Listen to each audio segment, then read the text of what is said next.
Good morning all. I am Dr. Shilpa, consultant ophthalmologist, cataract and glaucoma surgeon at Aasta Super Speciality Eye Hospital, Bangalore.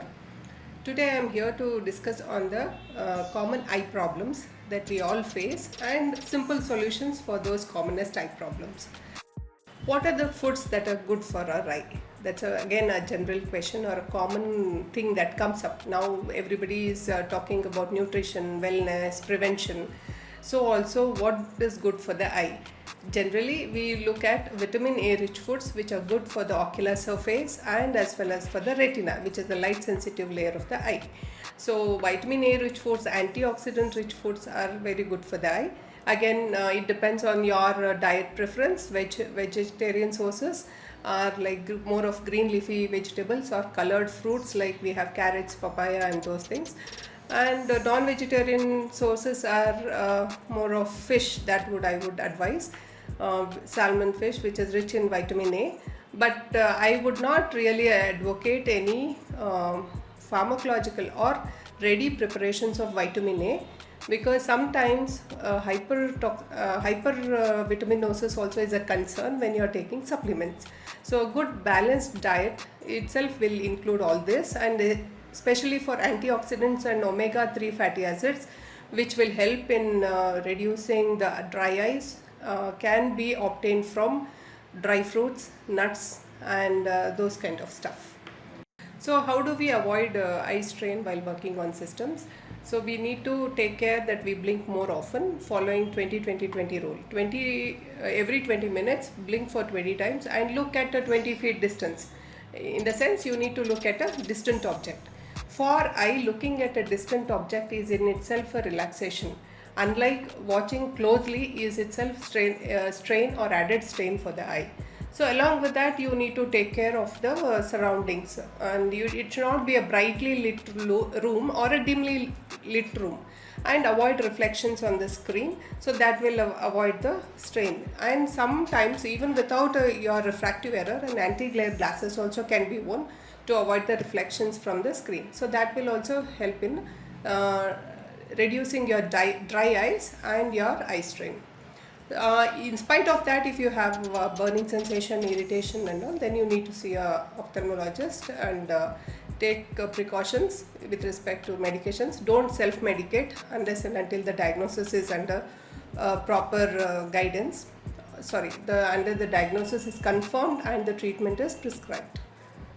So next, the age group what we are focusing would be between 40 to 60 years. Yes, the patients or the people who have not worn glasses till about age 40, and then they are surprised that their near vision starts blurring.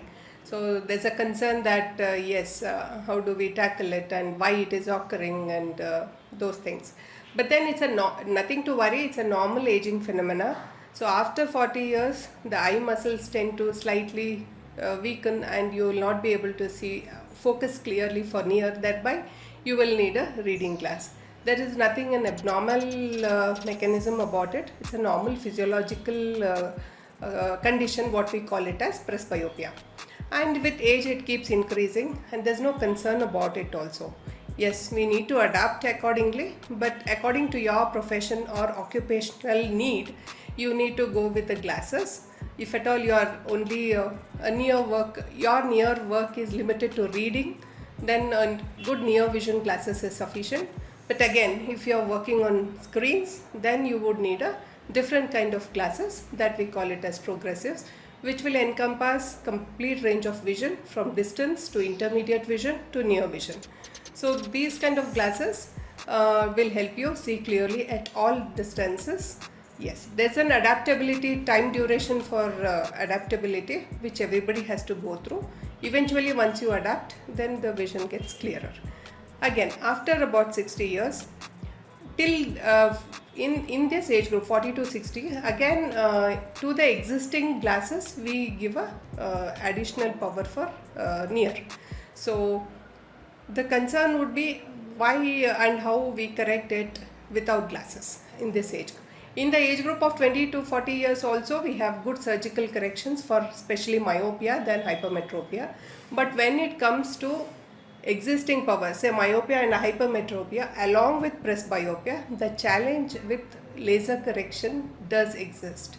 So that has to be again discussed in detail with your ophthalmologist. Not that presbyopia cannot be corrected with laser, it can be corrected, but then the duration and how much correction is effective for your occupational, your vision requirements has to be customized.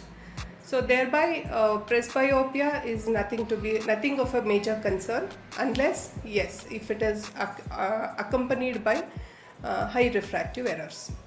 So then after about 60, we see as the age advances, there's a normal tendency for the eye to have cataract, eye to have glaucoma, and if the patient is suffering from all other systemic diseases like diabetes, hypertension, all these things crop up with age. They catch up with age. So also in eye we see all the changes which come up.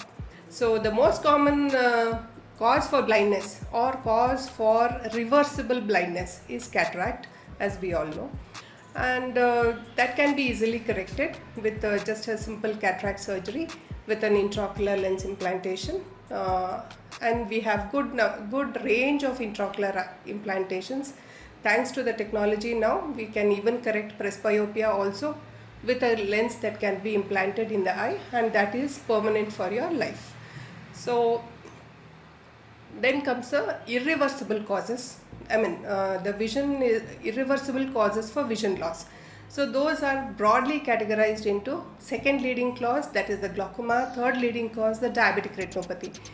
The glaucoma is it's popularly called as silent thief of sight, or it robs your vision without your knowledge. So it remains asymptomatic in its initial stages, doesn't give you any problems. Even if you walk in with say I have only a presbyopia or reading problem and your doctor says you have glaucoma, that's a kind of a stage that you might come across, and please accept it, accept the diagnosis, and take the treatment so that the existing vision can be preserved.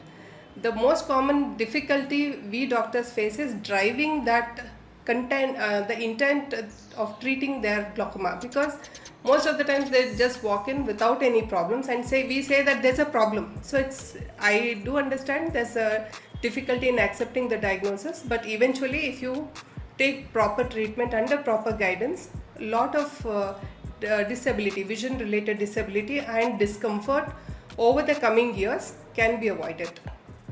So these both are and next is the diabetic retinopathy, wherein we all know that India or the Asia is the capital for the world diabetes.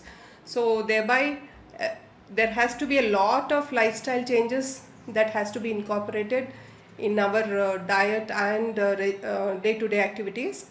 But then it is slowly shifting towards that, but still the eye perspective, when we see a strict control of diabetes, is very important to safeguard your retina.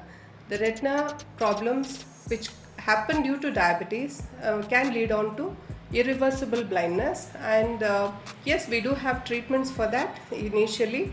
When the changes are irreversible stage, we do find it the treatment is quite effective. But then when it goes to a stage wherein even the medical treatments or the lasers that we have at our hand may not reverse the vision. So we don't want people to go to that stage, because that's the preventable stage or preventable causes for blindness that we are looking into, and the government as well as the ophthalmic fraternity should be active in preventing at that stage. So the next common thing, it's little uncommon in India, but yes, or Eastern population, I would say, the age-related macular degeneration. To sum up, this is a normal age-related changes that we see in the retina, and it happens more commonly in the light-sensitive retinal layers of the central retina. So your near vision or the central vision is affected first, and then slowly it enlarges to affect the mid-periphery and the periphery. So these are the changes that can be avoided. Age-related macular degeneration can be avoided to certain extent with wearing good protective eyewear or preventing yourself from a UV light exposure use good sunglasses when you are out in the sun. And these changes, or if you have a family history of ARMD, glaucoma, better get it tested at an early age so that an appropriate prevention can be adapted in the early stages of life, and thereby preventing a vision loss or vision related disability towards the end of your life.